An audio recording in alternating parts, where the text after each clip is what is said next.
Première épître aux Corinthiens, chapitre 4. Ainsi, qu'on nous regarde comme des serviteurs de Christ et des dispensateurs des mystères de Dieu.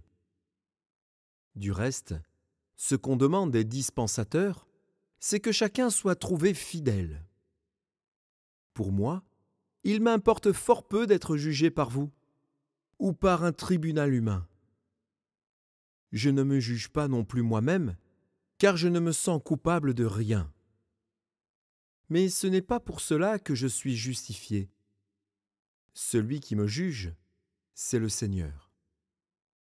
C'est pourquoi ne jugez de rien avant le temps, jusqu'à ce que vienne le Seigneur, qui mettra en lumière ce qui est caché dans les ténèbres et qui manifestera les desseins des cœurs. Alors chacun recevra de Dieu la louange qui lui sera due. C'est à cause de vous, frères, que j'ai fait de ces choses une application à ma personne et à celle d'Apollos, afin que vous appreniez en nos personnes à ne pas aller au-delà de ce qui est écrit, et que nul de vous ne conçoive de l'orgueil en faveur de l'un contre l'autre. Car qui est-ce qui te distingue? Qu'as-tu que tu n'aies reçu? Et si tu l'as reçu, pourquoi te glorifies-tu, comme si tu ne l'avais pas reçu?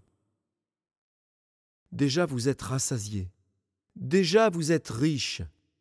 Sans nous, vous avez commencé à régner. Et puissiez-vous régner en effet, afin que nous aussi nous régnions avec vous.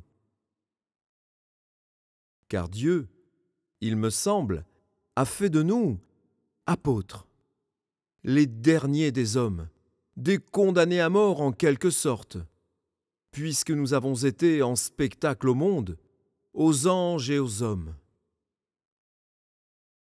Nous sommes fous à cause de Christ, mais vous êtes sages en Christ. Nous sommes faibles, mais vous êtes forts. Vous êtes honorés, et nous sommes méprisés. Jusqu'à cette heure, nous souffrons la faim, la soif, la nudité. Nous sommes maltraités, errants çà et là. Nous nous fatiguons à travailler de nos propres mains. Injuriés, nous bénissons. Persécutés, nous supportons. Calomniés, nous parlons avec bonté. Nous sommes devenus comme des balayures du monde, le rebut de tous, jusqu'à maintenant. Ce n'est pas pour vous faire honte que j'écris ces choses, mais je vous avertis comme mes enfants bien-aimés.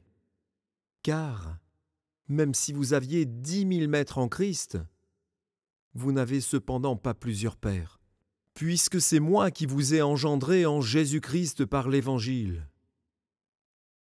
Je vous en conjure donc, soyez mes imitateurs. Pour cela, je vous ai envoyé Timothée, qui est mon enfant bien-aimé et fidèle dans le Seigneur. Il vous rappellera quelles sont mes voies en Christ, quelle est la manière dont j'enseigne partout dans toutes les églises.